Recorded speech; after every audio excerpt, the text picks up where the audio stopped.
मैंने सुना है एक मछली बचपन से ही सुनती रही थी सागर की, महासागर की बातें। शास्त्रों में भी मछलियों के महासागर की बातें लिखी हैं। बड़े ज्ञानी थे जो मछलियों में, वो भी महासागर की बातें करते थे। वो मछली बड़ी होने लगी, बड़ी चिंता और विचार में पड़ने लगी कि महासागर है कहां। अब जब मछली सागर में ही पैदा हुई हो तो सागर का पता नहीं चल सकता है। सागर में ही बड़ी हुई तो सागर का पता नहीं चल सकता है। वो पूछने लगी कि ये महासागर कहां है। लोगों ने कहा हमने सुनी है ज्ञानियों से बातें, सुनी है वार्ता, देखा तो किसी ने भी नहीं। कुछ धन्यभागी मछलियां, कोई बुद्ध महावीर, कोई कृष्ण राम जान लेते होंगे, बाकी साधारण मछलियां हम तो सिर्फ सुन के मानते हैं कि है महासागर कहीं। वो बड़ी चिंता में रहने लगी, उसका जीवन बड़ा विक्षुब्ध हो गया। वो बड़ी विचारशील मछली थी।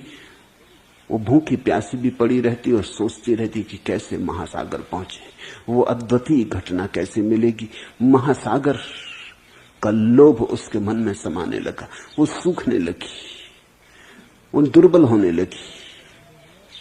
फिर कोई एक अतिथि मछली पड़ोस की नदी से आई थी।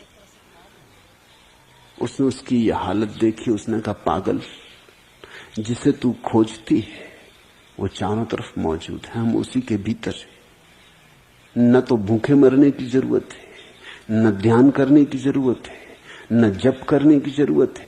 महासागर है ही। महासागर के बिना हम हो ही नहीं सकते। जैसा उस मछली को बोध दिया गया, अष्टावक्र जैसे सद्गुरु हमें भी यही कह रहे हैं कि हम मोक्ष में हैं ही।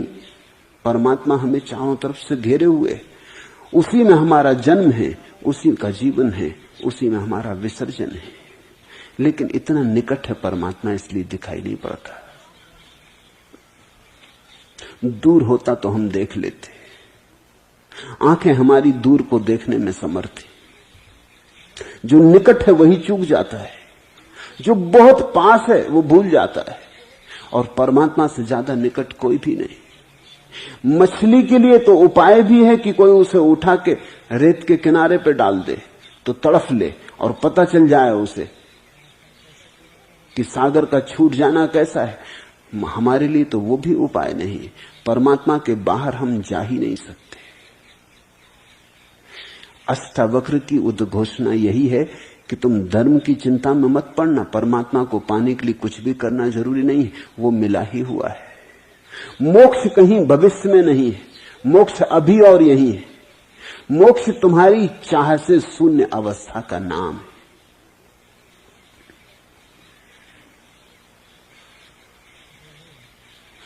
वैरिणम कामम, काम है शत्रु, क्योंकि वो तृप्त न होने देगा। शत्रु तो वही ना जो तृप्त न होने दे। ये शत्रु का अर्थ समझो। मित्र तो वही ना जो तृप्ति दे, विश्रांति दे, जिसके पास बैठ के आराम मिले, जिसके पास बैठ के सुख हो। मित्र वही जिसके साथ रह के दुखी दुख हो, जिसकी दोस्ती में सिवाय कांटों के कभी कुछ और न मिले, जो फूलों का भरोसा दे लेकिन परिणाम में हमेशा कांटे हाथ आए। शत्रु। वैरिणम कामम, अनर्थ संकुलम अर्थम। और अष्टावक्र कहते हैं कि जिसको तुम अर्थ कहते हो वो अनर्थ है, जिसको तुम धन कहते हो अर्थ, अर्थशास्त्र, इकोनॉमिक्स, वो अनर्थ का शास्त्र है।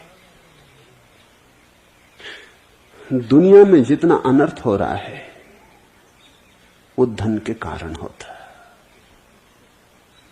इसलिए कुछ दुनिया के विचारक तो इस सीमा तक पहुंच गए कि उन्होंने कहा जब तक दुनिया में धन है तब तक शांति नहीं हो सकती। तुमने 99 के चक्कर की कहानी